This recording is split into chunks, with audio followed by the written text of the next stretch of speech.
Bonjour à tous, j'espère que vous allez bien, c'est Yota. Aujourd'hui je vous retrouve pour un nouveau point météo concernant donc la tempête Nils qui va frapper la France donc ce 11 février 2026. Dans ce point météo, nous allons voir précisément les régions qui seront concernées.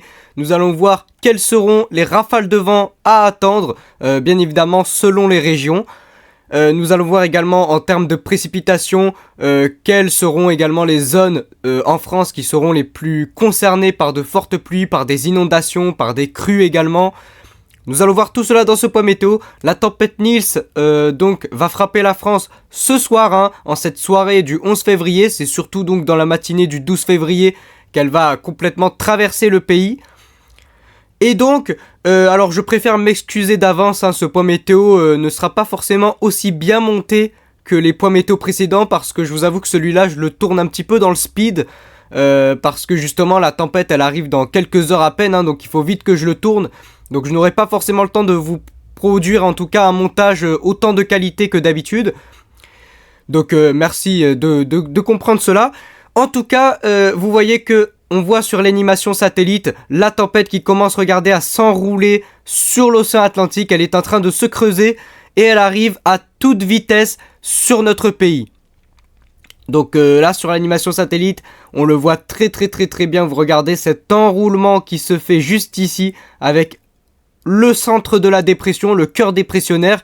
Et puis ici on voit le bras tempétueux qui est très caractéristique de ce genre de dépression. Donc Météo France ont émis une multitude de départements en vigilance orange pour plusieurs phénomènes. Donc premièrement le vent, mais également donc les pluies, les inondations, également une vigilance orange pour les avalanches et bien évidemment une vigilance orange pour les crues. On a également une vigilance jaune pour orage et une vigilance jaune pour vague submersion. Donc je vais vous montrer déjà rapidement les départements qui ont été classés donc en vigilance orange par Météo France, même si vous les voyez déjà depuis cette carte, ce qui peut vous permettre déjà de savoir si vous allez être durement concerné ou pas par cette tempête. Donc on peut voir que ça part depuis le Morbihan, donc depuis la Bretagne, c'est cette vigilance orange, même si en Bretagne c'est surtout une vigilance orange pour crue et pas une vigilance orange pour vent. Alors je vous avoue que ce choix de Météo France il m'étonne un petit peu. J'aurais eu tendance à dire quand même que la Bretagne méritait peut-être d'être en vigilance orange pour vent en fait, parce que les rafales de vent dans les terres risquent de dépasser les 100 km/h en Bretagne. En tout cas, pour avoir une vigilance orange de vent, il faut descendre jusqu'à la Vendée. Donc voilà, jusque finalement au Pays de la Loire. On redescend encore un petit peu, on arrive en Aquitaine et là vous voyez que là par contre en Aquitaine énormément de départements sont en vigilance orange pour vent et pour orage. Enfin vous voyez par exemple en Gironde il y a la vigilance orange pour vent, là il y a la vigilance crue, il y a la vigilance pluie inondation, vigilance orage, il y a un petit peu tout pareil pour le Lot-et-Garonne et en fait on se rend compte à travers cette carte de Météo France que c'est surtout en fait finalement l'Occitanie qui va prendre le plus puissant en fait de cette tempête. Comme vous le voyez en Occitanie, quasiment tous les départements, même dans les terres, sont en vigilance orange pour vent violent. Également la Corse, qui est en vigilance orange pour pareil, énormément de phénomènes, notamment le vent et les vagues submersion. En tout cas, à présent, je vais utiliser le modèle AROM, le modèle à maille fine de Météo France, afin de vous montrer donc les rafales de vent, quelles zones en France seront concernées par les plus fortes rafales de vent de cette tempête. Donc là, cette nuit, on a déjà eu un puissant coup de vent qui a frappé le centre-ouest du pays. Et donc à l'arrière de cette première dépression, on va avoir la seconde, la tempête qui a été nommée par les services de météo européens. Elle a été nommée Nils, N-I-L-S. Donc cette tempête qui va donc commencer à frapper la France dès ce soir à partir de 19h. Elle va commencer, comme vous le voyez, à s'engouffrer par le nord-ouest du pays avec des rafales dans la soirée donc de ce mercredi qui souffleront donc entre 80 et 90 km/h dans les terres du côté donc de la Bretagne et des Pays de la Loire. On avance un petit peu dans le temps et là on voit que la tempête commence de plus en plus à s'enfoncer dans les terres. Alors c'est vrai qu'en Bretagne, ouais, on pourrait effectivement comprendre hein, ce choix de Météo France de ne pas mettre une vigilance orange, puisque là c'est vrai que sur ces nouvelles modélisations hein, du modèle à Rome, les rafales ne semblent pas non plus atteindre les 100 km/h dans les terres, hein. Elles restent plutôt autour des 90. En tout cas, à 22h, la tempête se décale un petit peu plus au sud, et là on voit que c'est surtout le centre-ouest du pays qui est concerné par des rafales qui à 22h soufflent à déjà 120-130 km/h localement sur les côtes, et on a des rafales donc aux alentours des 80 à 90 km/h dans les terres. On avance encore plus dans le temps, et là on voit que ça y est, hein, le cœur de la tempête entre sur le pays. Donc là ce qui est intéressant à voir c'est que c'est surtout finalement encore plus au sud, hein. La tempête a vraiment beaucoup été décalée au sud hein, sur les dernières mises à jour. On pensait qu'elle passerait finalement plus au nord, limite sur la région parisienne. Finalement non, elle passe clairement sur le sud-ouest du pays.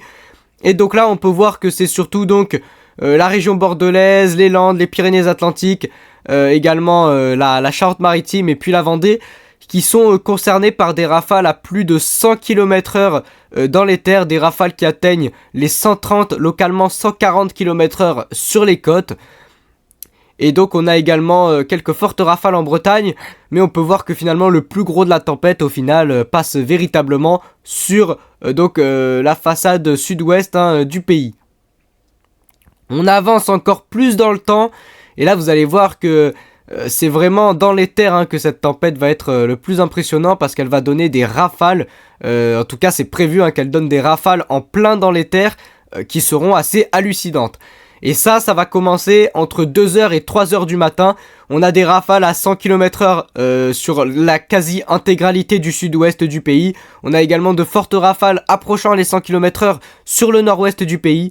Vous voyez que du côté du Poitou-Charentes, ça souffle vraiment à 100, localement 110 km/h dans les terres. Mais c'est surtout, et je vais zoomer hein, pour vous montrer ça un petit peu plus en détail, c'est surtout donc l'Occitanie qui ressort avec des rafales de vent qui sont hallucinantes.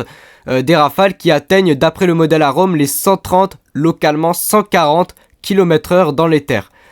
Alors bien sûr hein, tout cela est relatif, hein, il ne faut pas non plus paniquer hein, quand je vous annonce ça. Sinon, globalement, sur l'intégralité du sud-ouest, là, on a des rafales à 100 km/h généralisées. Hein.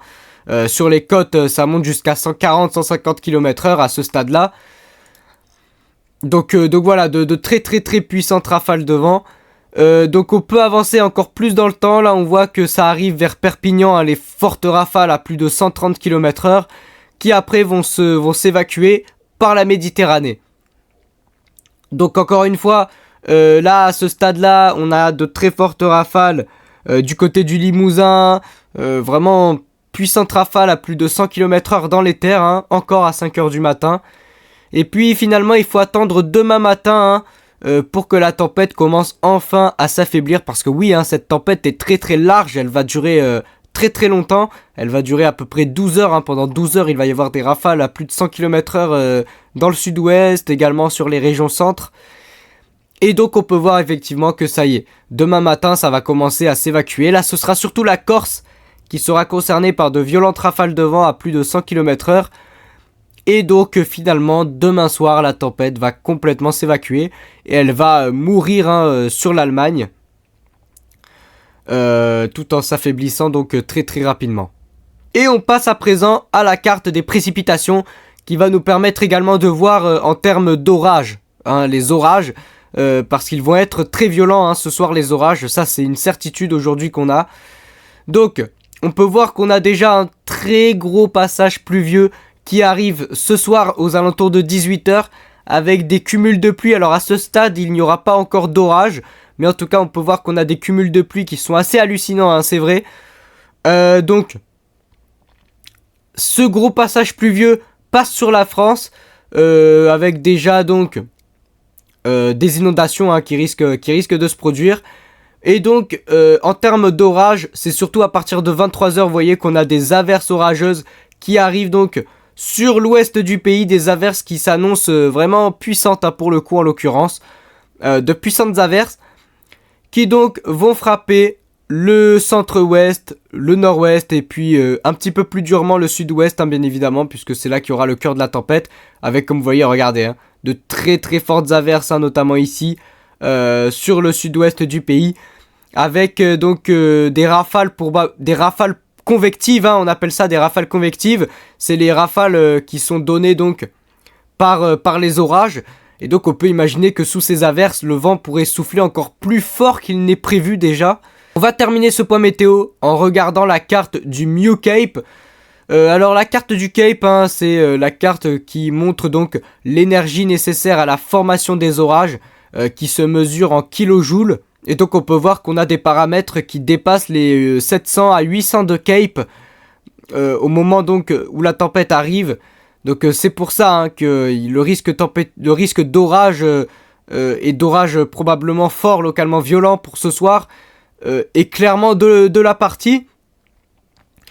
Donc on peut voir que ce Cape il arrive donc par le centre-ouest, et puis petit à petit il s'engouffre dans les terres, et puis après il gagne le sud-ouest. Donc voilà, donc des orages qui seront probablement forts, avec de la grêle, des rafales de vent qui seront dans tous les cas puissantes avec la tempête. Et donc voilà.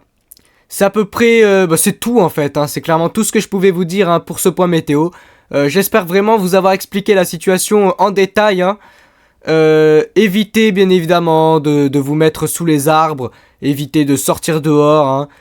Bien évidemment je ne suis personne, hein, pour donner ce genre de conseils, mais ça me semble quand même important à travers cette vidéo, hein, si je peux éviter quelques catastrophes que ce soit, eh bien je le fais.